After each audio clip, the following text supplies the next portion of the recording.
Just let it in. Welcome to it. I am your host, Jon Justice, for another Star Wars show here on My Nerd World. And, you know, I've said this so many times, and it rings true every time I say it, though. What a great time it is to be a Star Wars fan, right? I have laid out my history with Star Wars. My father, who I love dearly, taking me to go see A New Hope when it was just Star Wars in theaters when I was 5 years old, and Star Wars being the first thing that I ever became a fan of, and moving through, you know, my teen years into my adult years, and kind of, you know, always being a Star Wars fan, but kind of going in and out as the popularity and the availability of new content came and went through the dark years of the 90s, and then, of course, into the prequels, where the fandom just erupted and has continued to grow, you know, ever since sort of the waning days for a little while after the prequels, and now into the sequel trilogy and everything that we're getting in terms of Star Wars content coming from Disney and Lucasfilm. We may overanalyze. We may sometimes criticize. But seriously, how great do we have it right now? And especially with this Obi Wan Kenobi show coming up, that, like I said on the reaction episode, if you missed it, go and check it out on YouTube, or make sure you go and download the podcast. Really hit me in a way that I didn't expect. It brought back those feelings that I had seeing the Phantom Menace trailer for the first time, or watching the Millennium Falcon do that spinning move with Rey at the controls, even though we didn't know she was flying it at the time and didn't even know who Rey was, in that teaser trailer that debuted, you know, a few years before over Thanksgiving. I am just so excited for this show, and so are you. Thank you so much for reaching out to My Nerd World this week. TalkShowNerd@gmail.com. The comments up on YouTube. We have a lot of listener feedback to go over. A lot of listener feedback from the Reylo special that I did last week, and of course your reaction to the Obi Wan Kenobi trailer we'll dive into as well. I know I said on the Obi Wan Kenobi reaction trailer that I would be getting into some spoilers on this week's show. I'm not going to. I may do that in a separate special episode for those that just want to consume all of the available spoilers that are out there, because there are quite a lot. It doesn't spoil the series entirely. What we know right now is basically of the first third of the series, and that's what I've read so far, because I like reading spoilers. I may not read what comes out or take a look at what comes out next when it comes to spoilers for the series, just so I can keep some things a mystery. But I like the excitement of going and finding out what the show is going to be about. And even though it does kind of ruin that initial viewing, it doesn't ruin it, but it takes away the mystery of that initial viewing. I love the process of going through the spoilers. So what we're going to do, though, on the show this week is there was an extensive article that was coupled with the Entertainment Weekly coverage of Obi Wan Kenobi, and a little bittersweet. This was the last print edition of Entertainment Weekly featuring Obi Wan Kenobi on the cover, and I have kept a lot of Entertainment Weeklies, especially from the prequels and the sequels as well. And you know, it just I know we're moving into digital, and that's where we read most things. I thrived off of magazines. I have a ton of magazines, whether it's Star Wars magazines. I have old BMX magazines from when I used to race BMX bikes. I have got a box filled with Depeche Mode articles, because I'm such a massive Depeche Mode fan. And it's just, I don't know, it's a little bittersweet to see that form is going away. I'll tell you a funny story, though. I'll often find myself, if I'm flipping through a magazine, because I'll still pick them up on occasion, I'll open up to a page, and there have been times when I've actually gone and tried to click on an image to expand it, just because the muscle memory tells you there's a glossy image. You should be able to click on it and expand it, but you can't, because it's made of paper, and you're being dumb, John. So, we're going to run through the interview portion from the Entertainment Weekly article. Then, I'm going to dive into some commentary. I'm going to break down more of my reaction from the trailer and expectations of the thematic elements that could and probably will be running through this show without spoiling anything, because there's a lot of parallels that I didn't even really key in on up front to the position that Obi Wan Kenobi is in at the time of this story that's going to be told in the show. And I want to dive into that. I want to dive into the Inquisitors, what the Empire is doing right now, and the depth of intrigue and nefarious motivations of the dark side at this point in time. Then we're going to get into all of your listener feedback. And even if you didn't write in, I would really encourage you that if you're listening or if you're watching on YouTube, stick around for the listener feedback portion, because there's a lot of really good commentary coming from viewers and listeners to this show that I think you'll really enjoy. So let's start off here. Again, Entertainment Weekly sat down with both Hayden Christensen and Ewan McGregor to talk about what it means after 17 years since the two of these individuals came together, and just how Hayden Christensen ended up becoming involved once again with Star Wars. This is not going to go the way you think. So Hayden Christensen, on his acting break, motivated by a sense of peace and escape he felt during the visits to Skywalker Ranch, Christensen took a break, not just from Star Wars, but from Hollywood in general. Buying a farm in the Canadian countryside, he says, I really took a liking to that whole environment and lifestyle, and got a bunch of animals, and I was looking after sheep and pigs and chickens for a little while, he says.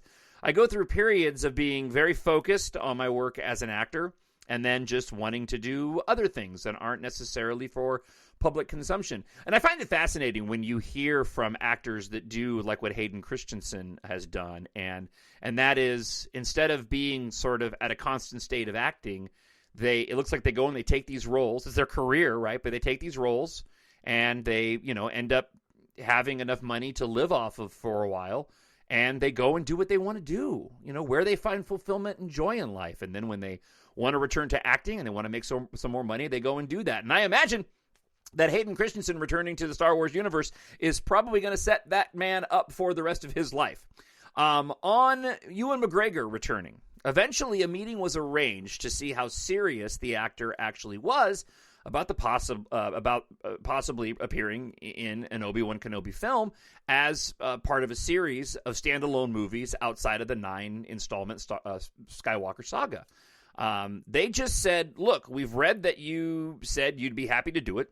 We just want to know if you mean it or you're just being polite, because we're thinking that it could be an option. But we want to know if you're in or not. And I said, it's absolutely true. With McGregor already ready to ignite his trusty lightsaber, Lucasfilm actively began development on an Obi Wan Kenobi film to be directed by Stephen Daldry. The Jedi's return to the silver screen was no longer a matter of if, but when. And this was all swirling around the premiere of Solo, and there was a lot of rumors that they were supposed to make that announcement, that there would be an Obi Wan Kenobi film. And I think there was actually some articles that were read, but it was supposed to be made official right around when Solo came out. And of course, we all know kind of what happened then. Kathleen Kennedy on the rewrites to Obi Wan Kenobi's show. However, as the crew came together to work toward a summer 2020 production date, Kennedy became concerned with the direction of the scripts. We're looking ultimately to make a hopeful, uplifting story, says the studio head. And it's tricky when you're starting with a character in the state that Obi-Wan would be in coming off of Revenge of the Sith. It's a pretty bleak period of time. You can't just wave a magic wand with any writer and arrive at a story that necessarily reflects how you feel. And what's interesting about this is when you go to the trailer, it does have both of those points. It starts off with Obi-Wan Kenobi's narration at the beginning of the trailer. The fight is done. We lost. But by the time we get to the end of the trailer, we have this hope. We see an up-close, shot of Obi-Wan Kenobi. They actually tweeted out today an image from the trailer of Obi-Wan Kenobi sitting between two rock mounds on a ridgeline, looking out on the sands of Tatooine, and it had something to the effect of like "Hope survives" or something to that effect. On hiring a new writer instead, Getting back to Kathleen Kennedy and this Entertainment Weekly article. Believing an overhaul was in order, Kennedy temporarily shut down production in January of 2020, pushed back the filming start date from August 2020 to January 2021, and hired a new writer, Joby Harold, to take over from Hussein Amini, who'd been hired when Kenobi was headed to the big screen. This was a character that's always been a minor obsession of mine, said Joby Harold. And when I heard it was a character they were exploring, I very aggressively told them all the things I thought that they should do. It sounds a bit like, and I'm making a kind of weird parallel here, only because I've got the Batman on the brain, because I went and saw the Batman last night. But I also listened to an interview with the Batman director, Matthew Reeves, and he had talked extensively about how he wanted to do his particular take on the Dark Knight in the Batman. And it sounds like something very similar here when it comes to Joby Harold and his desire to write Obi Wan Kenobi. He has a very specific idea in mind. And we're going to talk a little bit about this when I get past the Entertainment Weekly portion of this, because this is the bit of the commentary that I want to dive into. It's sort of the mental state of Obi Wan Kenobi at this point in his life, post the events of Revenge of the Sith. Speaking of which, the news story crafted by Harold and Deborah Chow takes place 10 years after Obi Wan Kenobi went into hiding on Tatooine, at pretty much the exact midway point between Revenge of the Sith and A New Hope. Obi-Wan is lost, says McGregor. He's a broken man after what happened with the Jedi Order at the end of Episode 3, but also what happened with Anakin, that he lost him to the dark side. He feels an enormous amount of responsibility for that and guilt. The 6-episode series focuses on that journey from pain to at least a modicum of peace. When we last saw Obi-Wan in the prequels, he was very emotional, says Harold. There's a passion to him. And when we see him again in A New Hope, he is the Zen master. That was the story that I wanted to understand. What had happened to Obi-Wan between the guy that Ewan had brought to life and the guy that Sir Alec Guinness brought to life. We'll talk more about this again in a moment, but I want to mention here that one day, despite all the controversy around The Last Jedi, one day there will be commentary, much like I'm doing now from another podcaster, or maybe it'll even be me again, talking with the same sort of reverence that we do now about Obi-Wan Kenobi and his first appearance in A New Hope. We will be talking about that in the same way that we talk about the place where Luke Skywalker was in The Last Jedi and where he ended up. The parallels between what happens, more specifically, what Luke Skywalker does as a Jedi Knight in The Last Jedi to what Obi-Wan Kenobi did in A New Hope. They're right next to each other. It's the George Lucas meme of, like poetry, it rhymes. And I'm convinced that even though we do have some commentary, and I'm going to do that commentary today, there will be a time when Rian Johnson's film will get even more recognition, in my opinion, than it already has. And I think the same thing will happen, too, with The Rise of Skywalker. The Rise of Skywalker is a very special movie, in my opinion. And I think that given enough time and distance, there will be there'll be a better commentary surrounding it. It'll be looked at with a different lens of what J.J. Abrams and Chris Terrio actually accomplished. Again, all in my opinion. All right, more from the Entertainment Weekly article. James Earl Jones, right? As to whether the 91-year-old James Earl Jones will once again be voicing the character, no one will say. Which pretty much means that more than likely he is, or they're going to be doing the same thing that they did with Luke Skywalker in The Mandalorian. For those that don't know, Luke Skywalker's voice in The Mandalorian is basically like what they do with deepfake, but it's with voices, where they have all this audio of Mark Hamill as Luke Skywalker, and even not as Luke Skywalker.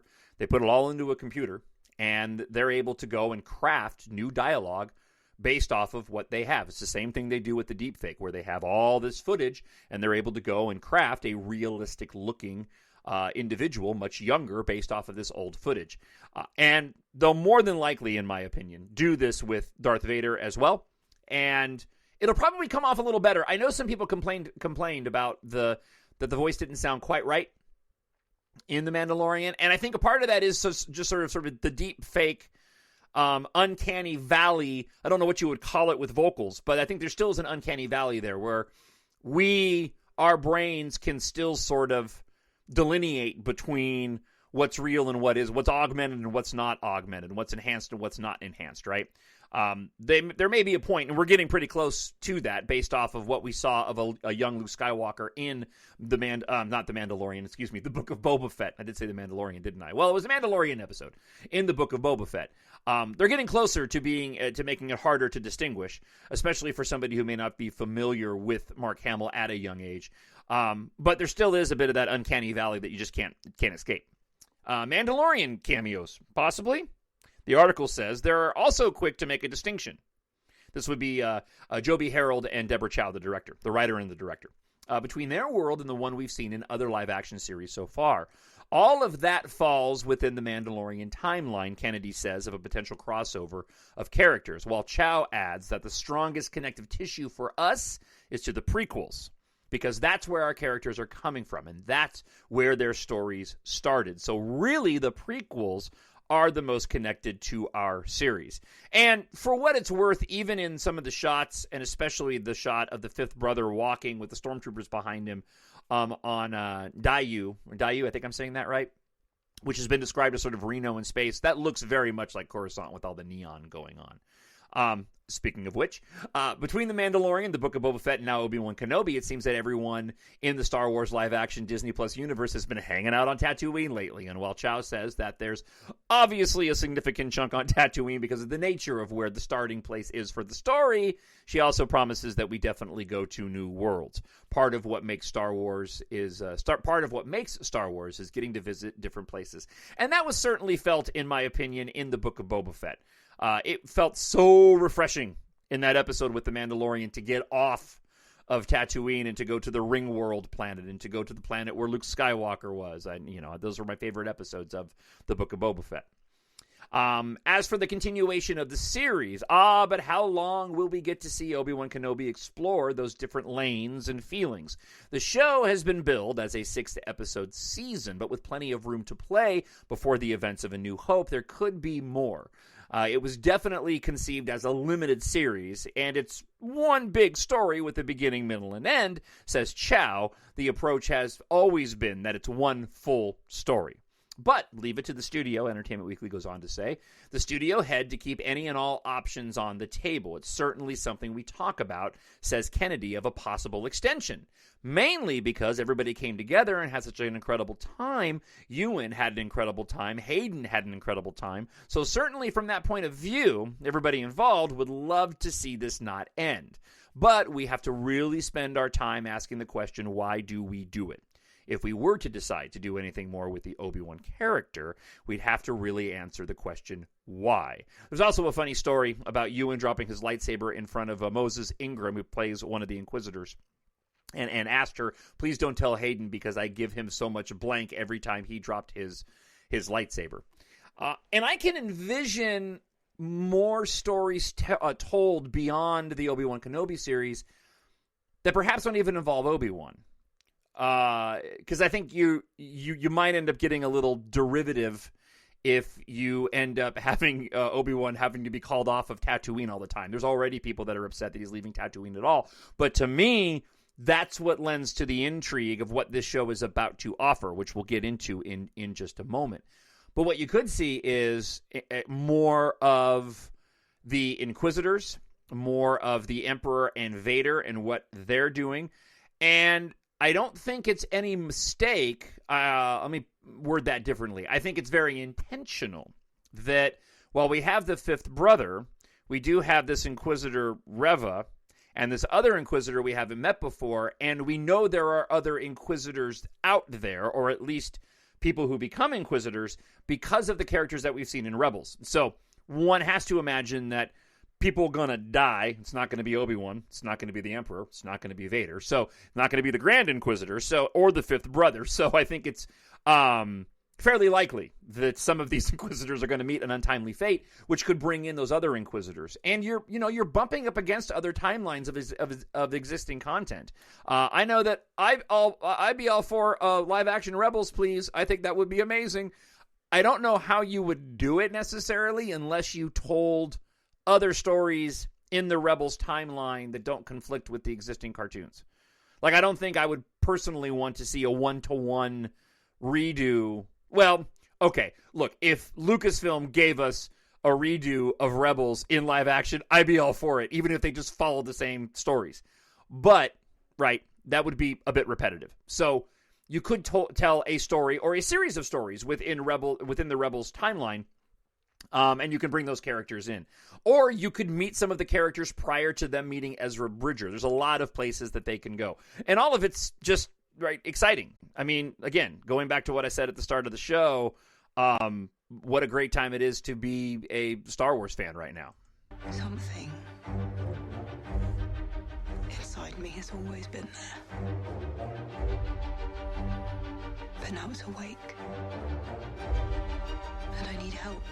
All right, so let's get into Obi Wan Kenobi and talk a little bit about where this story is potentially heading, and expectations, and sort of my instinctive reaction to what we saw in the trailer, and really what has me most excited.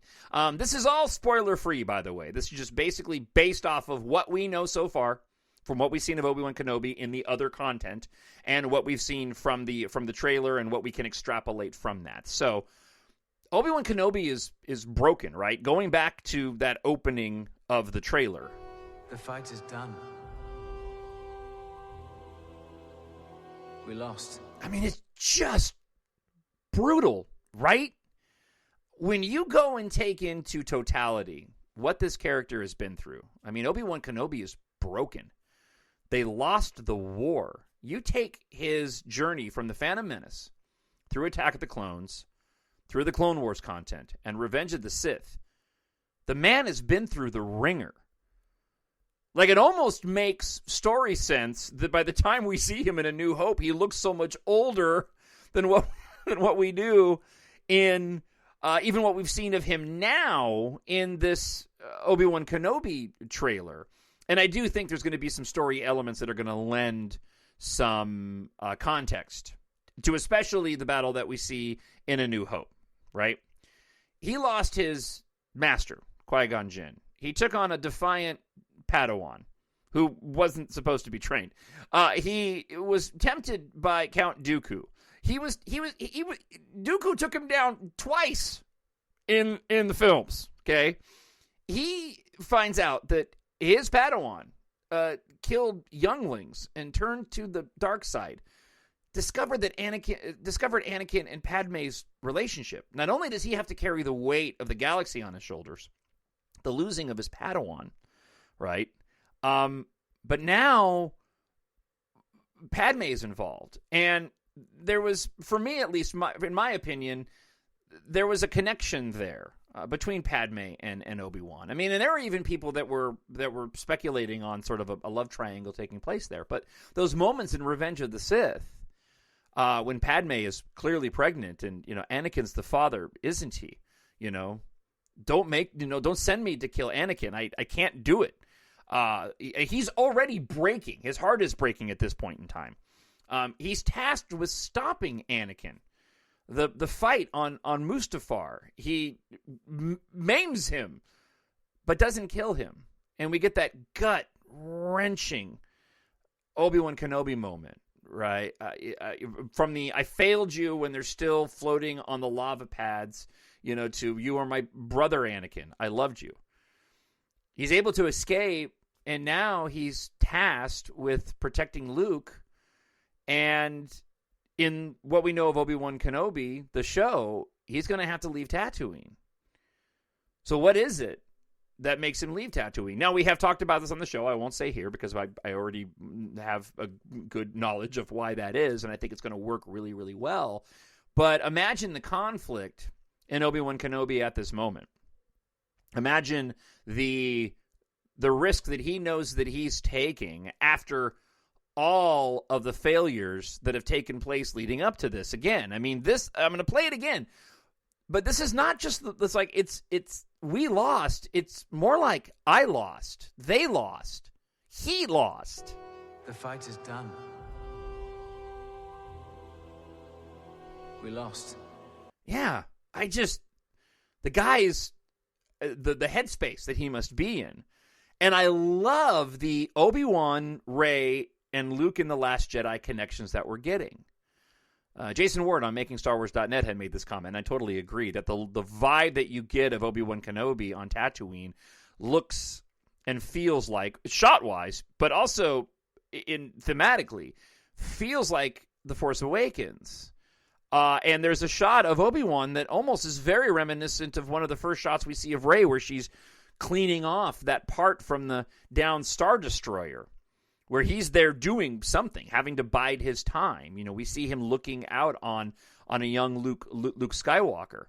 So again, Obi-Wan Kenobi we've laid out, right? But let's get into these connections here between and sort of the poetry that rhymes between these three pivotal characters through these three trilogies, right? And again, and I know we have other characters, and Anakin's the main protagonist, but when you want to go and look at three characters together that have a lot in common, it's Obi-Wan, Rey, and it's Luke Skywalker. You know, Rey in The Force Awakens is this scavenger. She has no identity, no known familial family attachment that she's aware of. That's what she's searching for. She must answer the hero's call. She must go on the hero's journey, only to fail at first, to turn Ben back to the light side from being Kylo Ren, to in The Last Jedi, right? Back to the light side in The Last Jedi, failure, and then succeeding in bringing Ben back in The Rise of Skywalker. Then you have Luke from The Last Jedi, starting with the end of The Force Awakens. Thought he was doing the right thing after everything that he went through starting a Jedi Academy. And now we've seen that in the Book of Boba Fett in that Mandalorian episode. But then what happens? Well, then he loses his, as far as we know, his first student, Grogu. Only to have his next generation of Jedi that he's training killed because ultimately, and while only partly due to his moment of weakness in failing Ben Solo creating Kylo Ren, Luke too is broken. Until he does what?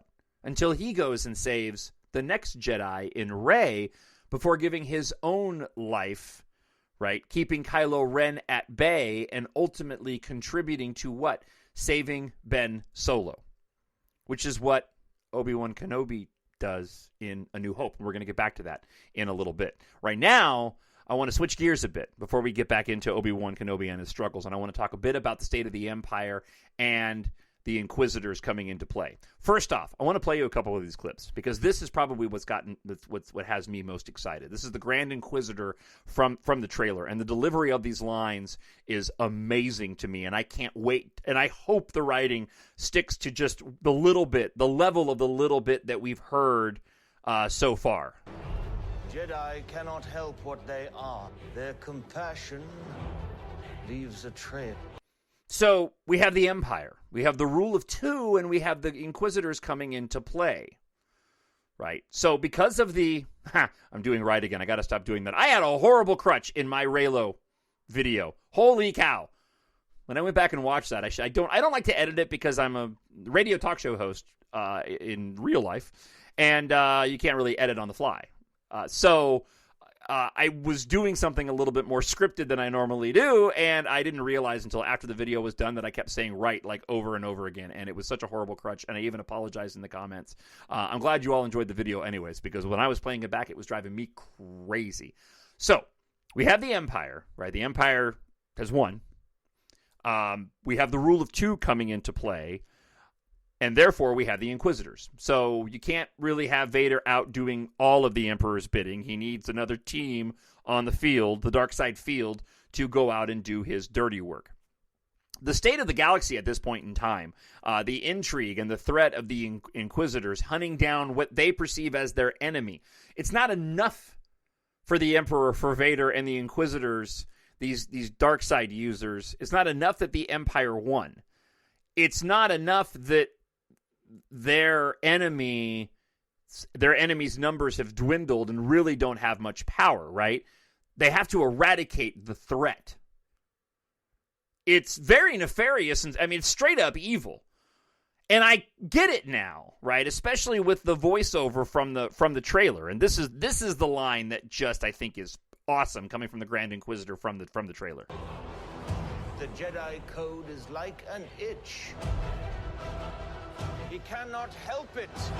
you just imagine that this is the Grand Inquisitor talking to the other Inquisitors, wanting to hunt him down, trying to figure out a way to do that. And to do that, they need to tap into his Jedi code, right, to bring him out of hiding so they can get him. And this is what I would speak about when I would discuss the Book of Boba Fett and what I was missing from that show. But again, I get it now. It wasn't really missing. The Book of Boba Fett served a purpose in providing content that focused away from the Force, and that's a good thing. Now we're getting back to the Force, the dark side and the light, the good side, as Luke says in Return of the Jedi. So I understand now better the service that the Book of Boba Fett was providing. And I actually hope on a rewatch I'm going to go and appreciate it more. I clearly like this part of Star Wars, this type of Star Wars storytelling more so. We did get some of that in The Mandalorian and, somewhat in the Clone Wars too. But even with the Mandalorian and the Darksaber and Moff Gideon, it's all great and cool, but to me, that core at the center of Star Wars storytelling is, it sort of starts and stops with the Force. And so the fact that we have the dark side and the light side clashing again, that's the storytelling that I really gravitate towards. And so lines like this, and I'll play it again, just I think are awesome. The Jedi code is like an itch. He cannot help it. Now, whether or not the Inquisitors, the Emperor, and Vader know how important Obi-Wan is, they still can't allow that different view to thrive. It must be eradicated. And the parallels to modern society as well are right there. Unfortunately, you wish the world wasn't the way that it was in a lot of respects, but unfortunately, there are those viewpoints where it's not enough just to have a disagreement. There is opposition that wants to eradicate, banish to the island of misfit dissenters, narratives that don't align with them, simple points of view. And again, this is what makes Star Wars, and has always made Star Wars, so relatable. George Lucas was a genius in crafting this lived-in universe that we could relate to, but also in crafting a story taking from the themes of Joseph Campbell that were so universal, and then being able to put that into amazing, fantastical, because it is fantasy before it's Star Wars, right? Storytelling.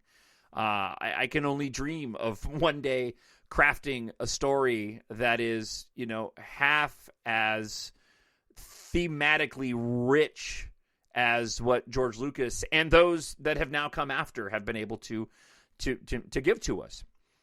Look at Vader and the Empire, look at Vader and the Emperor in The Empire Strikes Back. Again, this idea of it must be eradicated. The son of Skywalker, the offspring of Anakin, must not become a Jedi. All the lines from the Grand Inquisitor, the Jedi Code, right? It's like an itch. They cannot help it, right?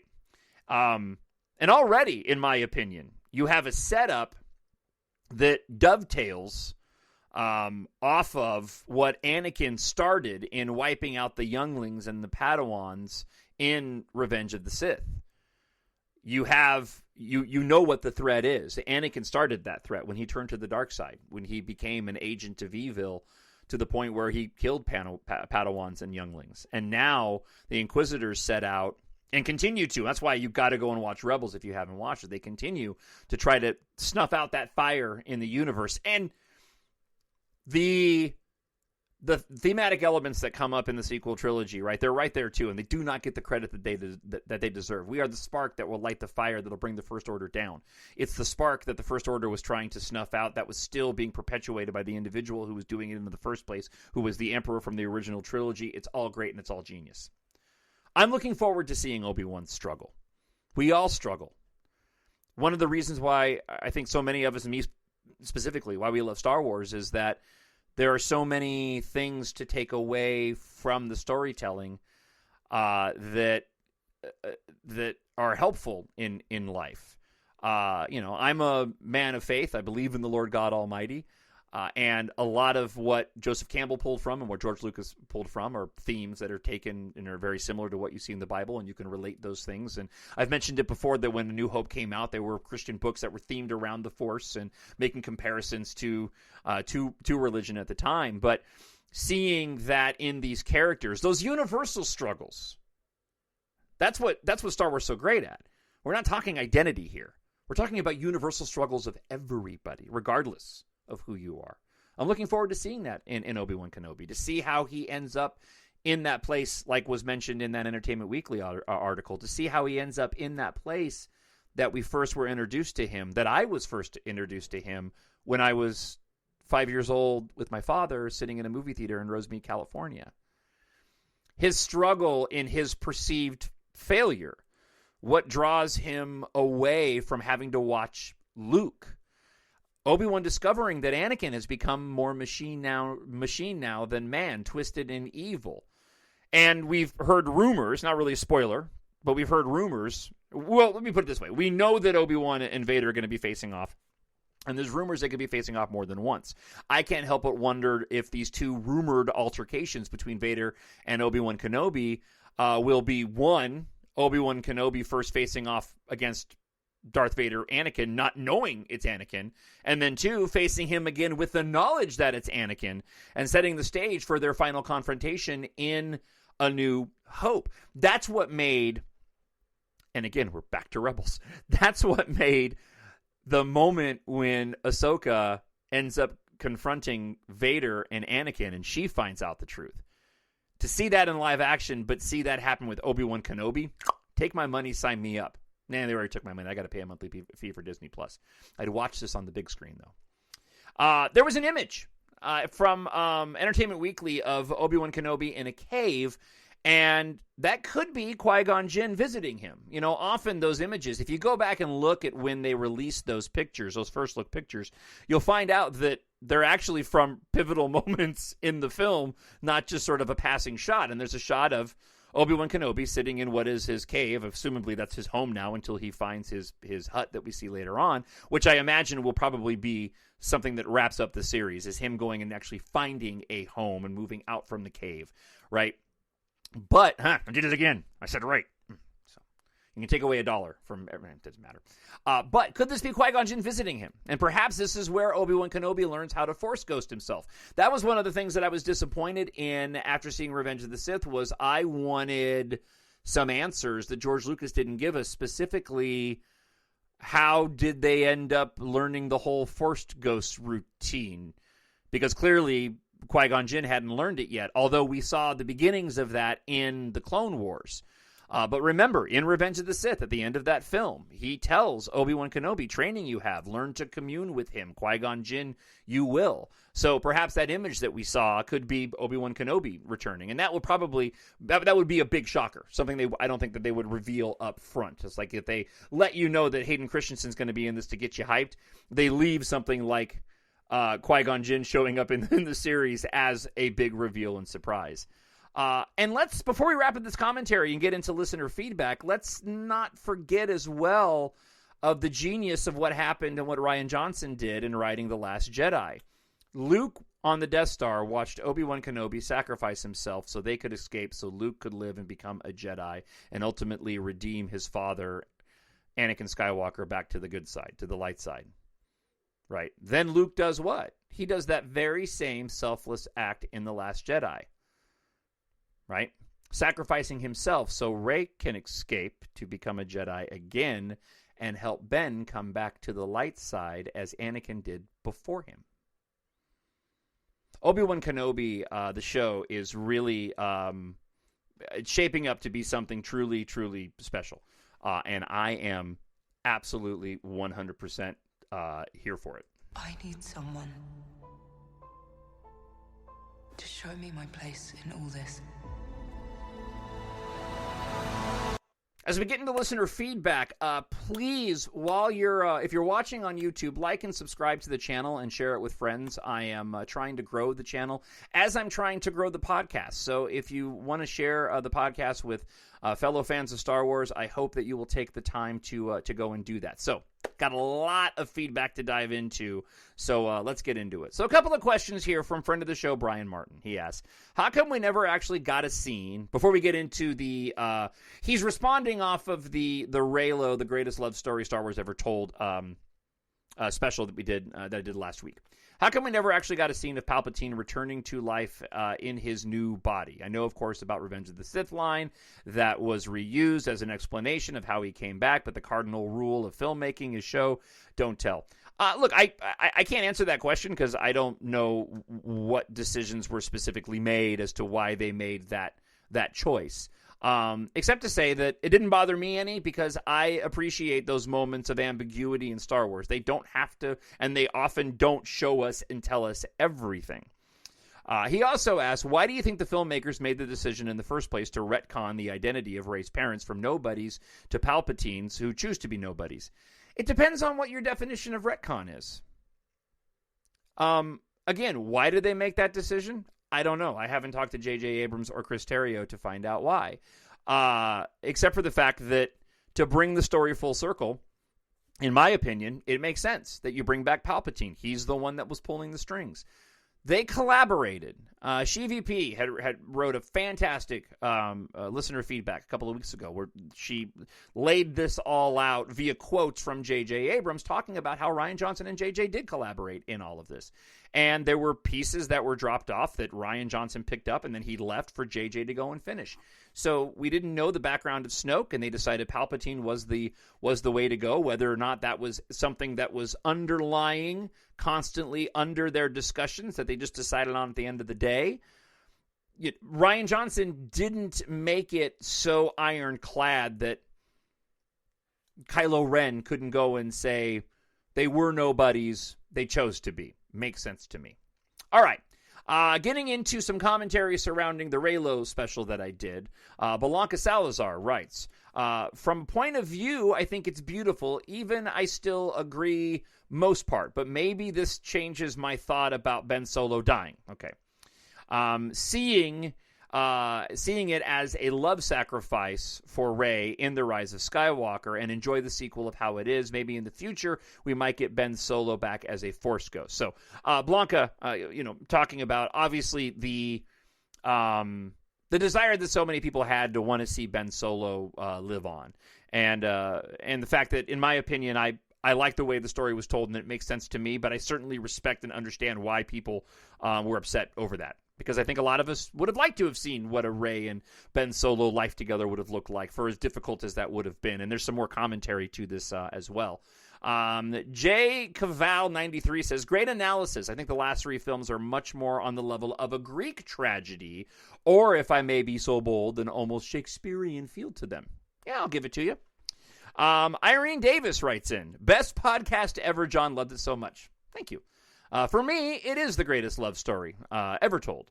That's why I still mourn Ben's fictional death. That is why I love reading Reylo fanfics. The abuse both suffered and how they'd find out that they're a dyad makes it so very, very special. It still has so much potential because no one has ever really gone. Ryan himself said he wrote them to romantically. Renee, thank you so much, Irene. I really appreciate the comments. Renee writes, amazing, John. I listened for a second time, and you hit the nail right on the head. Everything that I ever thought that held me captive, especially the innocence and their suffering as children, I could feel and relate to on an emotional level. Star Wars is fiction, yet never ever far removed from real life. And you know what? You know what's great about that is I'm reading all these fresh. You can probably tell as I stumble through them. I'm reading all of these emails fresh as I read them. And what's amazing about this is, again, those themes and those parallels and those comparisons that people make without even realizing it. And this is exactly what I said a moment ago, relating to it on an emotional level. Star Wars is fiction, yet never far removed from real life. In a correspondence with a writer in a country occupied, let's say, by the First Order, we could see an attempt by the First Order to take over the resistance, that Leia was indeed alive and well in the form of a president of this country, as was Kylo in the form of a mayor, and an ex-heavyweight champion of the world, as is Rey in the form of Kira. Yes, that is her real name, Resistance Fighter. The writer that writes Reylo knows this, and her updates have changed dramatically. We have not heard from her in a couple days, but in her suffering, she loves Reylo, and I would recommend to her this podcast of yours, which would make her smile. God bless, John. Thank you, and God bless you as well. May the Force be with you, and may the light be merciful to all those in their darkest hour. Wow. That almost makes me want to cry a little bit. Thank you, Renee. And again, this is one of those unexpected moments and the beauty of what Star Wars is, right? All right, let's move on. Salvador Mendez writes, to me, J.J. Abrams, Rian Johnson, and John Williams are the masterminds of this new trilogy. I love your love for Star Wars. I feel the same for the saga. Thank you, Salvador. Stephen Cross says, I'm 100% with you, John. For the most part, I absolutely enjoyed the sequel trilogy. I'm beginning to enjoy it even more, especially The Mandalorian and the Book of Boba Fett series and how they are beginning to connect the storyline to the sequels. I think it's so important for the story of Star Wars. We all know that many of the fans did not enjoy Luke Skywalker's character in The Last Jedi because it was extremely different from what he was portrayed in the original trilogy. But for me, it totally makes sense for his character. People change over a certain amount of time. Especially after the destruction of his Jedi Academy and losing his own nephew, his best student to the dark side. That ought to crush him emotionally and physically, which it did, and that's why we see Luke in the way he is in The Last Jedi. I'm really hoping Disney can bring in the next trilogy after The Rise of Skywalker of episode 10, 11, and 12 sometime in the next few years. I feel like there's so much more storytelling that needs to be written after the sequels. In my opinion, we need to know what happens to Rey, the First Order, and all the sequel trilogy characters before we head back and do the High Republic. Amen to that, sir. Absolutely right. And thank you, Stephen, for the email. All right, Miranda, friend of the show, Miranda Alicia writes, I'm going to share something quickly that I don't normally talk about in the comment section. One of the real reasons why Reylo hits me the way that it does, because it reminded me of my late teenage going on early young adult years when I was an unapologetically shameless with no regrets fan of the Twilight Saga. I felt completely different. It felt completely different and like something new that no one had ever seen before. I remembered how engaged I was with the fan base and really got into it and rooted for Robert Pattinson and Kristen Stewart's relationship on screen and off. They had chemistry that I'd never seen before, and they made it so believable and natural. Miranda then goes on to talk about the negativity, unfortunately, that people had towards Twilight. I was there. I saw it. I was a fan of Twilight too, as was my wife. Loved the books. I read most of them, seen all the movies, owned them all. But there was a lot of negativity towards Twilight because of its popularity, and it mirrored a lot of what happened with Reylo. Reylo is about a prince in love with a peasant girl. Truthfully, I think Rey and Ben make great role models for couples and men and women individually in a time when we still have this sad and unnecessary, gender war, battle of the sexes, who is more superior. So you either have the super toxic level of feminism that is that at this point is like a religion, or you get the toxic masculinity in the form of 20-something or 30 to 40-something-year-old angry guys behind the mic yelling red in the face like lunatics. We don't work well in a society as a human race when we go against each other, when we get angry and call each other names and say one side is horrible and full of scum buckets. Reylo is what happens when we have men and women working together and not against each other. Even the Twilight series shows that. Miranda wraps up saying, I sound a lot more passionate in this comment section than I ever had in a long time, and I'll never stop this level of passion. And, by the way, I'm about halfway through with the Dyad scrapbook that she's been working on. New pictures and updates coming soon. Thank you, Miranda. I appreciate that. And great comments. All right. One more, and then we're going to get into some Kenobi trailer reaction. K. Gee writes, hey, I have a character named Gee in Book 7 of my EMBARK series. Thanks for the Reylo revisit. They were the core of the Star Wars trilogy and why I'll always love the sequel trilogy whilst still acknowledging its obvious faults. Thank you, Kay. Great name. All right, Kenobi trailer reaction. SheVP writes, wow, what a wonderful treat this was, John. You broke it down beautifully. Yeah, and Disney dinged me, and I had to pull the trailer out of the YouTube video. Since when did they pull trailers out? I couldn't believe I got a cease and desist this morning, and I had to edit the trailer out of my reaction video. Bummer. I wish that Ben had lived. I understand why you felt it had to end the way that it did. As far as their appearance in the Star Cruiser, talking about the Reylo the Raylo podcast and show. I felt it sort of shoved in there needlessly, just more of them fighting. Adam once said in an interview that he always preferred the intimate side of their relationship, as opposed to the adversarial side, and I totally agree. We got 3 movies of them fighting each other off and on, and I just want an intimate sideshow. I wish Disney had made more Raylo merchandise. The best merch out there right now is all fan-made, and they've done an amazing job. But anyways, thanks again, John. This made my day. By the way, so I made a mistake here. So SheVP was responding to the Raylo video. It ended up in the wrong spot on my cheat sheet. So that was another comment. Now we're going to get into... no, we still have more comments about Raylo. I don't know why I did this. Holy cow. I do have... Yeah, okay, whatever. That's wrong. We do have a comment here about that. It's fine. So this is more Raylo commentary. My bad. Black-Eyed Lily writes this. I know you said you were basing the Raylo video, off your personal headcanon. See, this is what happens when I don't proofread them, right? These came in late, and I thought they were... about Obi Wan Kenobi. But I do have a comment to add about your thoughts on the throne room scene in The Last Jedi. You said you weren't sure where Ben's head was at in entering the throne room. After the elevator ride, I remember comments from both Rian Johnson and Adam Driver that Kylo/Ben knew going in that because of the connection he formed with Rey, he was going to do something. He just wasn't sure what he was going to do. But he was looking for an opportunity. Thank you, Black-Eyed Lily. It's good to hear from you. Speaking good to hear from people, another friend of the show, as you all are, Severin, writes in, been a while, and says this. I've been meaning to write since December, and I haven't missed a show since the new year. Thank you. You've had such great podcasts lately, despite the lack of news since the Boba finale. But now we've got the mother load. So, had to say a few things, says Severin. I went into the Book of Boba Fett totally open-minded, and I think it paid off. Overall, I would give it a solid B+, including The Mandalorian, Luke, and Grogu were solid wins, and having my perspective on the Sand People deepen was a welcome, unexpected twist. Also, the theme song was dope. Everything you've done with Raylo has been nothing short of excellent. Thank you. I thoroughly enjoyed your latest special episode and always like it when you walk us through an entire character ship profile through your personal canon and opinion. Rey and Kylo/Ben will always be my favorite characters, and their love story is my favorite ship in all of Star Wars. I do hope they decide to continue storylines in the future, uncharted territory, instead of focusing on the backstory forever, because I love Rey and I want to see more of her. Amen to that. And if they feel like dabbling in a little Ben Solo Force Ghost stuff, well, you won't hear me complaining. I'll take whatever I can get. Holy freaking moly, says Severin. I don't have a lot to say about Kenobi, but man, am I so thankful for John Williams.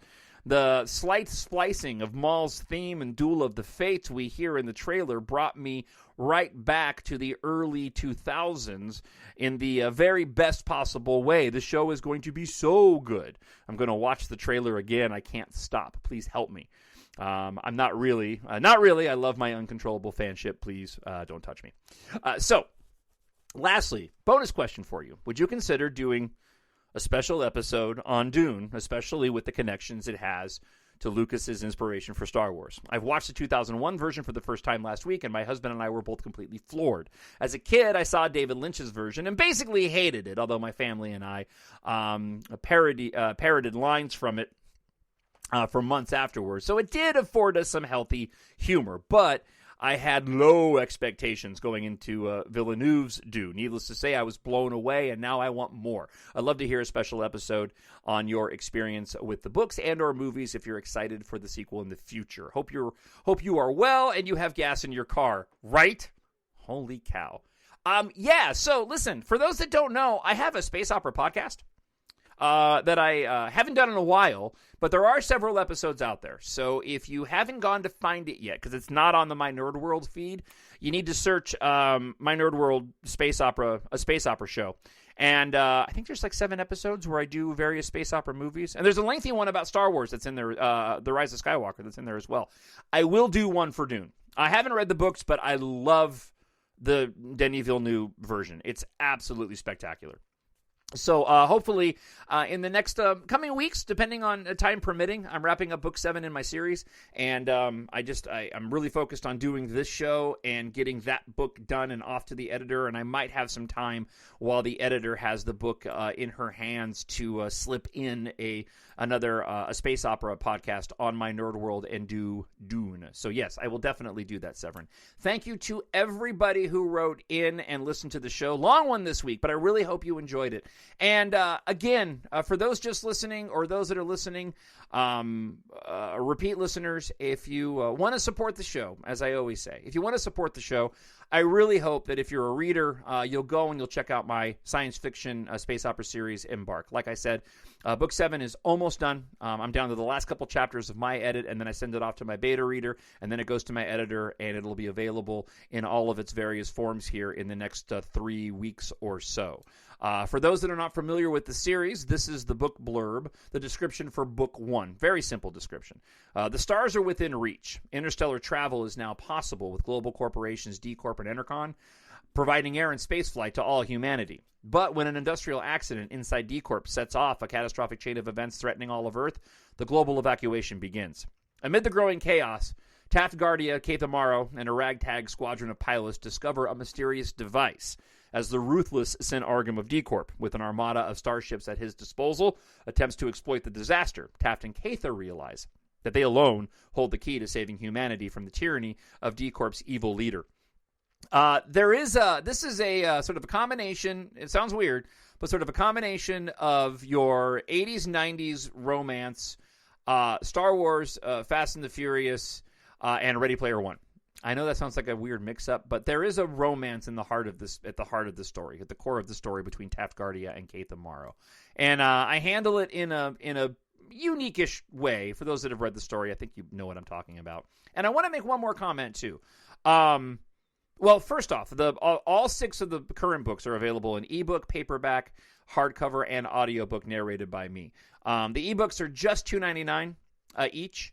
And if you want, you can pick up the first 3 books in ebook. Book 1, Treasure in Darkness, Book 2, and The Vanishing War, Book 3. You can actually pick all 3 of those up for just $3.99 together in a box set. If you go to Amazon.com and search for EMBARK, Jon Justice, you can find them all there. Or go to mynerdworld.net and grab your preferred copy. Nothing brings me more joy than when I put up a new show, and then suddenly that day and the next day I've got a boost in sales. It's awesome. And I really do hope and think that you'll enjoy these stories. If you like Star Wars, you'll like these, and they're suitable enough for kids as young as 11 or 12, but written for adults. If you tried out EMBARK Book 1 early and it didn't grab you when it was first released back in 2018, not that I want you to repurchase it, but you can. I did 2 other edits on that book. On Book 1. The version that's out now went through a complete other copy edit, and there was an edit done by me where I moved a big chunk of the book out and put it into a prologue. One of the biggest criticisms I had from Book 1 when it was first released was that it took a little while to get going. So I remedied that by, again, moving a big chunk of the story out, which was a lot of exposition, into a 3-page prologue at the start of the book. So now you kind of get into the story a lot faster, and the edit on it is better than that original release. So if you gave the book a shot at the beginning and you kind of had a hard time with it, thought it was slow, or had issues with the editing, I would encourage you to go back and check it out again, because there is it's a third version, the third edition of the book out that I'm really, really, really proud of. So again, Amazon.com or mynerdworld.net. Looking at the clock, dude, I made it right at like 1 hour completely. It feels like it flew right by. Thank you so much for checking out the show. We'll be back again next week. I hope wherever you are that you are happy, you are healthy, and you are safe. And talk to you real soon. Bye.